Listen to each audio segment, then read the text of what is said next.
24시간 뒤에 없어지는 스토리. SNS 많이 하신다더니. 핸드폰 뺏어야 될까요? 아예 못하게 해야 될까요? 이런 질문들도 많이 하시는데 사실 못하게 하는 방법은 없죠. 제가 부모님들께 강조드리는 거는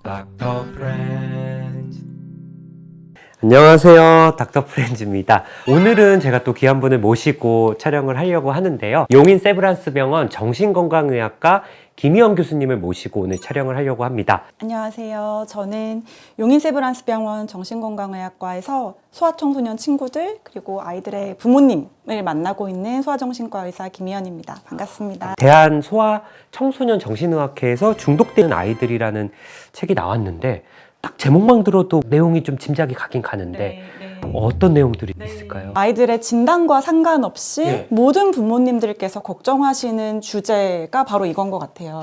우리 애가 스마트폰만 해요, 게임만 하려고 해요, 계속 TV만 봐요, 막 이런 거죠. 네, 그런 걱정들이 많으시고 어떻게 해야 되나요? 아예 못하게 해야 되나요? 이런 고민들을 워낙 많이 하시다 보니 저희가 아이들의 디지털 미디어 사용을 어떻게 도와야 하는지 좀 과학적이고 의학적인 관점에서 설명을 좀 해드리고 싶어서 그리고 아이들을 어떻게 도와야 되는지 재현을 해드리고 싶어서 이 책을 좀 기획을 했습니다. 아직은 제 딸이 이런 걸 할 나이는 아니지만 벌써부터 고민이 되더라고요. 이게 뭐 아예 금지하면 또 아닐 것 같고 또 다 하게 하면 또 그것도 아닐 것 같고 근데 이것저것 찾아보면 또 정보는 너무 많은데 학회에서 많은 소아청소년 정신과 의사 선생님들이 모여서 이런 책이 나오면 부모님들한테 중요한 가이드가 되지 않을까 싶어요. 아이를 키우는 부모님만이 아니더라도 이 내용이 참 도움이 되겠다, 흥미롭다 이런 부분이 있어서 오늘 김희영 교수님 모시고 얘기를 하려고 하는데 일단은 SNS에 대한 얘기가 있더라고요.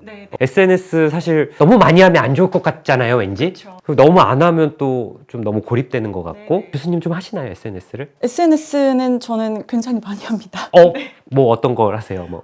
인스타그램도 하고요. 그러니까 인스타그램으로 사실 사람들이랑 네트워킹 하는 것뿐만 아니라 뭐 이유식, 아이들 반찬, 그 다음에 새로운 정보들 이런 것들도 다 SNS에서 처음 접하게 되는 것 같아요. 실은 이 SNS에 순기능과 역기능이 있다 이 책에 나왔는데 교수님이 한번 좀 설명을 해주시면 좀 좋을 것 같아요. 먼저 이제 청소년 친구들의 입장에서 SNS 사용을 생각을 해보면 일상생활에서는 내가 충분히 좀 알지 못했었던 것들을 SNS에서 좀 손쉽게 그 정보를 알게 되기도 하고 또 청소년이라고 하면은 이 친구들과의 관계 그 중에서도 내가 누군가랑 좀 연결되어 있는 듯한 느낌들이 굉장히 중요한 친구들이잖아요. 근데 내가 학교에서 좀 관계에 어려움을 겪고 있다, 소속감을 잘 느끼지 못하고 있다 이런 친구들도 나와 어떤 취미가 비슷한 그런 친구들을 좀 더 손쉽게 만날 수 있는 공간이 되고 학교 생활에서 굉장히 좀 힘들었었던 친구들이 SNS에서 알게 된 친구들과의 관계로서 좀 회복을 하는 경험을 하기도 하고요. 또 한편으로는 아직 청소년이니까 자아 실현을 할 수 있는 기회들이 현실 일상생활에서는 마땅치 않은 경우들이 많은데 이런 SNS, 온라인 공간이 이제 나의 활동들을 할 수 있는 계기가 되기도 하는 것 같습니다. 이제 특히 사회적 불안이 높은 친구들이 그런 경우들이 많은 것 같아요.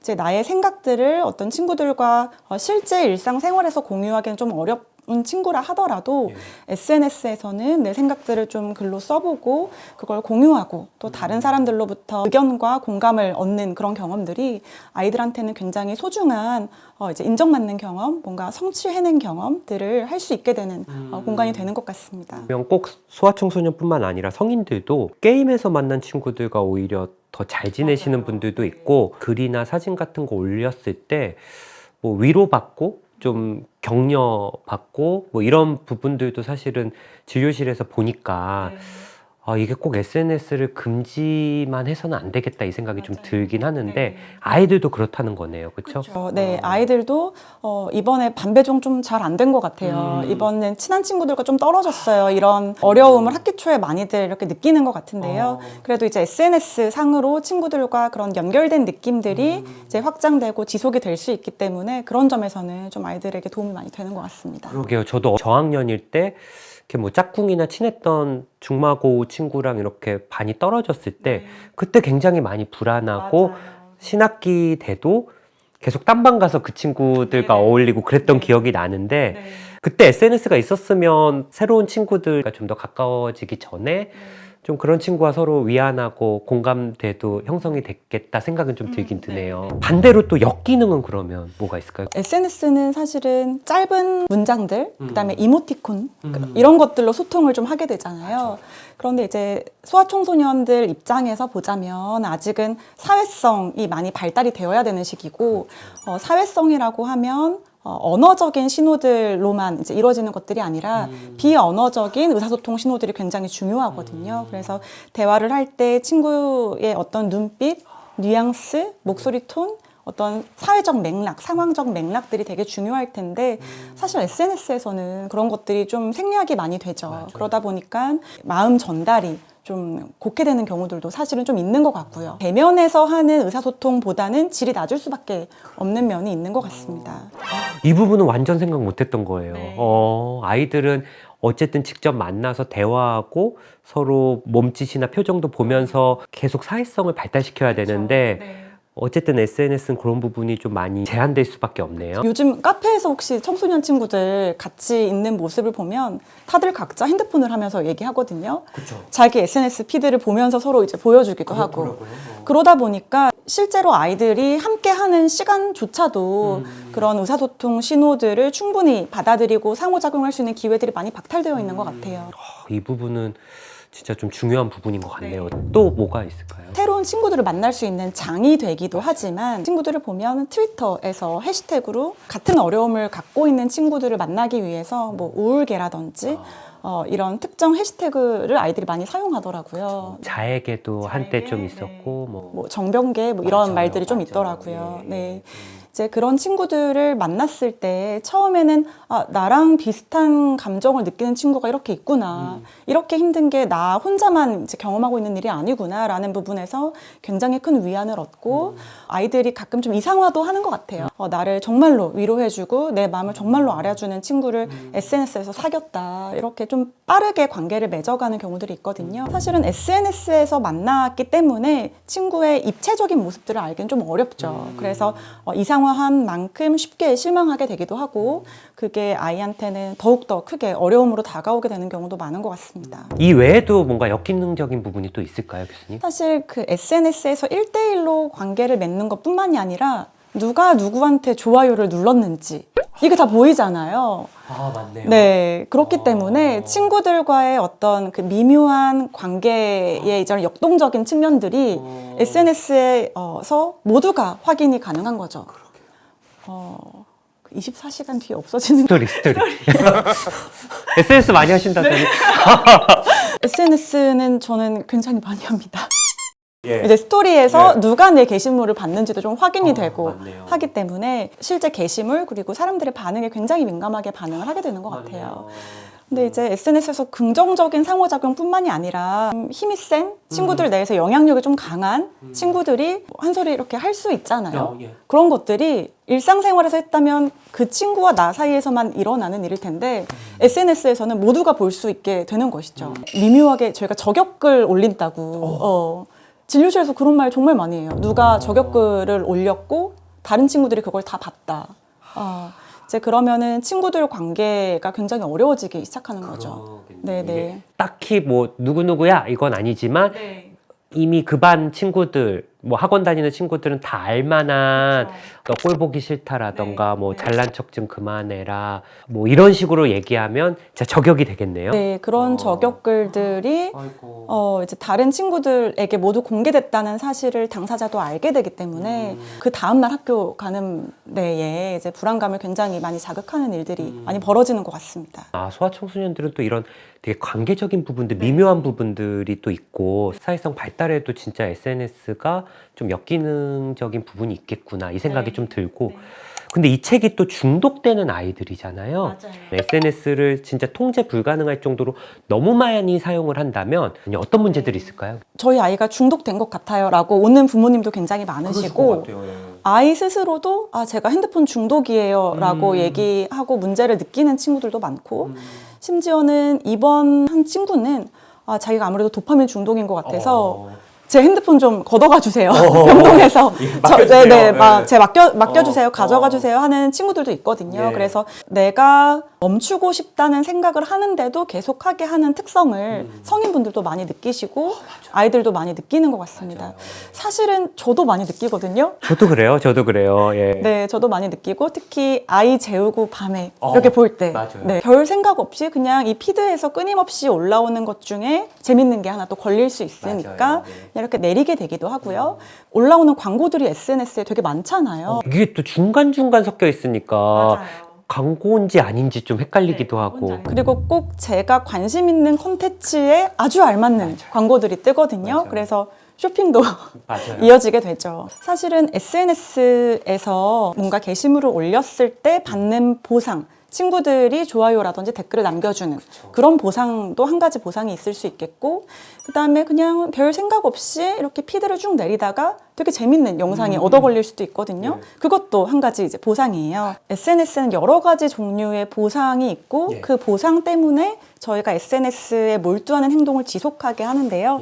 이 지속하게 하는 가장 큰 요인 중 하나가 변동 비율 강화인 것 같아요.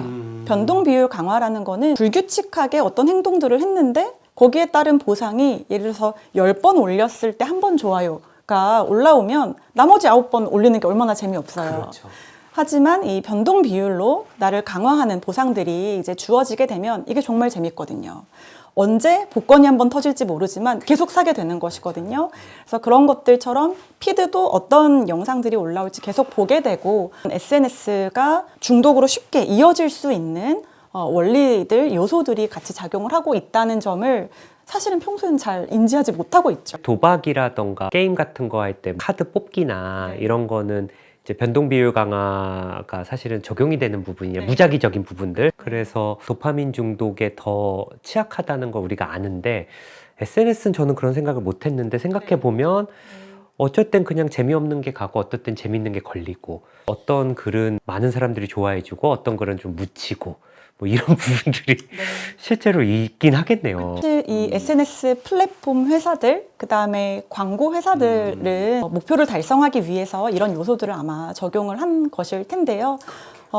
저희 같은 성인들도 하물며 잘 인지하지 못하는데 소아청소년들은 이런 부분들은 굉장히 취약할 수밖에 없는 것이죠. 이제 보상 행동을 강화하는 특성들 뿐만 아니라 특히 이제 이런 사회적 관계에 예민한 청소년의 경우에는 더욱 그런데요.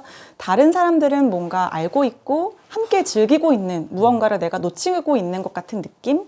저희가 FOMO, Fear of Missing Out이라는 얘기로 설명을 하는데요. 그런 부분들 때문에 이 SNS에 몰두하는 행동이 더욱 지속되는 측면도 있습니다. SNS에 좀 주도권을 뺏기는 게 아니라 내가 좀 조절하고 통제할 수 있으면 좋겠고 또 우리 아이들한테 제대로 된 SNS 사용법을 지도하고 하면 좋을 것 같은데 좀 이것도 뭐 방법이 있을까요? 제가 조금 전에 이런 플랫폼 회사나 광고 회사의 목적에 대해서 설명드렸을 때 좀 맞아요. 와닿는 게 있으셨잖아요. 그쵸. 나는 그냥 거기에서 만들어낸 컨텐츠를 그들의 목적에 맞게 소비를 하고 있었던 것이잖아요. 성인이건 그리고 이제 청소년 친구들이건 디지털 미디어 리터러시, 그거는 이제 디지털 미디어를 단순히 기술적으로 잘 사용하는 것뿐만이 아니라 올바르게 이해하고 이제 활용하는 능력을 얘기하는데요. 이러한 콘텐츠들을 다들 각기 다른 목적으로 이제 만들어졌음을 이해하고 유혹하는 콘텐츠들이 포함되어 있다라는 것을 인지하고 이 디지털 미디어 콘텐츠들을 소비할 수 있도록 리터러시 교육이 좀 필요할 것 같습니다. 또 제가 이제 소아청소년 친구들을 부모님들을 많이 뵙다 보니까 우리 아이가 중독이 된 것 같다. 그렇기 때문에 뭐 핸드폰 뺏어야 될까요? 아예 못하게 해야 될까요? 이런 질문들도 많이 하시는데 사실 못하게 하는 방법은 없죠. 아이들이 친구들을 만나서 보게 되기도 하고 이제 외부로도 접속이 가능하고 제가 부모님들께 강조드리는 거는 저희가 물리적으로 막을 수 있는 부분에는 한계가 있으니까 아이들이 문제 상황이 발생했을 때 제일 먼저 도움 요청할 수 있는 곳으로 남아 주셔야 된다라고 말씀을 드려요. 사실은 부모님이 계속 이제 하지 말라고 하고 아이들의 뭔가 문제 상황들을 다 핸드폰 사용으로 귀인시키고 이제 이런 일들이 반복됐었다 보면 아이들이 문제 상황이 생겼을 때 도움 요청하기가 어렵거든요. 그래서 문제가 오히려 작았을 때 바로 개입할 수 있었는데 그게 굉장히 커진 상태에서 부모님이 알게 되시게 되는 안타까운 상황들도 꽤 있어서 차라리 아이들과 좀 오픈해서 아이들이 어떤 인플루언서 관심 있는지 사실 너 뭐 좋아해? 이렇게 물어서 대답 듣는 것보다 아이가 어떤 아이돌 계정 보는지 어떤 인플루언서들, 어떤 콘텐츠들 소비하는지 같이 그 관심 있게 보신다면 아, 우리 아이가 이런 것들 좋아하는구나, 하고 싶어 하는구나 이해하실 수 있는 계기가 되기도 하고 저도 사실 진료실에서 뭐가 힘들어? 라고 묻기보다 SNS를 이제 처음 대화에 물꼬를 트는 소재로 사용할 때 되게 많거든요. 좀 아이를 알아갈 수 있는 계기로 오히려 활용을 하시는 게 좋을 것 같고 그렇다 보면 아이들이 부모님은 이제 내가 어떤 문제가 생겼을 때 도와주실 거야. 너가 잘못했지라고 바로 이렇게 비난하지 않으실 거야. 라는 느낌을 받는 게 오히려 더 중요한 것 같습니다. 디지털, SNS 막 이러면 사실은 부모님이 막 이쪽을 연구하고 또 더 아이들보다 휴대폰을 더 잘 다뤄야 되고 꼭 그런 게 아니라 어떻게 보면 또 부모 자녀 관계가 좀 그 기본이 좀 잘 되어 있으면 뭐 디지털 세상에서도 부모님들이 아이들을 그래도 좀 잘 보호하시고 도와주실 수가 좀 있겠네요. 어떻게 보면은. 예전에 한 발달 심리학자 분이 목수형 부모와 정원사형 부모 이런 얘기를 하신 적이 있거든요. 뭐죠? 목수형 부모 뭐지? 목수형 부모는 이 친구가 앞으로 성장하면서 나아갈 길을 내가 완벽하게 정해놓는 거죠. 완벽하게 재단하고 이거는 이렇게 하면 안 되고 그 틀에 잘 갖춰져 가는 것들을 이렇게 도와주시는 부모라고 한다면 정원사 분들은 그냥 이렇게 좀 잡초 뜯고 얘는 잘 자라나? 쟤는 좀 어떤가? 이렇게 보잖아요. 그래서 아이가 너무 힘들지 않게 그런 환경만 조금 유심히 관심 있게 호기심 있게 잘 봐주시고 조절을 해주시고 조금 한 발짝 멀리서 지켜봐 주시거든요. 그래서 SNS 같은 경우도 사실은 저희가 목수형 부모처럼 다 할 수 있는 영역이 아니라고 느껴지거든요. 좀 이렇게 멀리서 봐주시는 것도 한 가지 방법이 될 수 있을 것 같습니다. 그러게요. 근데 우리나라는 좀 목수형 부모님들이 좀 많으실 것 같기는 해서 아마 그런 게 또 불안한 마음, 그쵸. 아이를 보호하고 싶은 마음이 크실 텐데 그게 결국은 완벽한 건 없기 때문에 아이를 좀 믿고 신뢰하면서 좀 큰 울타리를 이렇게 좀 지켜봐 주시는 게 좀 중요하긴 할 것 같네요. 그럼에도 불구하고 반드시 좀 제한이 되어야 되는 부분들도 있습니다. 이게 아이들이 SNS에서 친구를 사귀다 보면 먼 지역 친구를 만나러 가기도 하거든요. 근데 부모님 입장에서는 그게 정말 친구인지 성인인지 알 도리가 없고 굉장히 불안하실 수 있죠. 아이들한테 최소한의 이제 제한을 두어야 되는 부분들은 아이의 안전이 위협이 될 수 있는 상황들은 이제 부모님에게 충분히 공유를 할 수 있도록 좀 아이들과 관계를 맺는 방법들이 좀 필요할 것 같습니다. 위급할 때 도움을 청하고 돌아올 수 있는 부모님의 안전기지 같은 역할을 결국은 하셔야 되는 건 기본인 것 같습니다. 그래서 오늘 용인 세브란스 소아청소년 정신건강의학과 김희영 교수님을 모시고 디지털 SNS에 대한 어떤 얘기들을 좀 나누어 봤는데요. 뭐 오늘 얘기가 흥미로우셨다면 이 대한소아청소년 정신의학회에서 나온 중독되는 아이들 책 한번 읽어보시면 좀 도움이 될 것 같고요. 저희가 또 보통 이런 분들 모시면 또 바로 못 보내드리거든요. 그래서 또 다음 시간 이어서 또 관련 내용들에 대해서 좀 얘기를 해보려고 하니까 저희 구독자분들도 또 다음 영상 기대해 주시면 좋겠습니다. 예, 감사합니다. 예. 감사합니다.